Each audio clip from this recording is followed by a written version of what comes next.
توحید. توحید مانا اللہ کو ایک ماننا.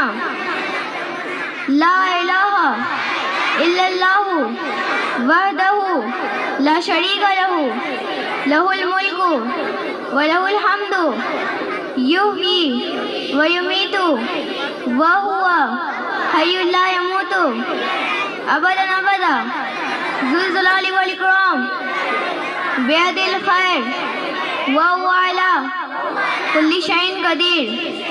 ترجمہ: اللہ کے سوا کوئی معبود نہیں، وہ اکیلا ہے، اس کا کوئی شریک نہیں، اسی کی بادشاہی ہے، اسی کے لیے تمام تعریفیں ہیں. وہی مارتا ہے، وہی زندہ کرتا ہے، وہی ہے جو ہمیشہ ہمیشہ کے لیے زندہ رہے گا، وہ کبھی مرے گا نہیں. وہ عظمت اور بزرگی والا ہے، اسی کے ہاتھ میں بھلائی ہے اور وہ ہر چیز پر قادر ہے.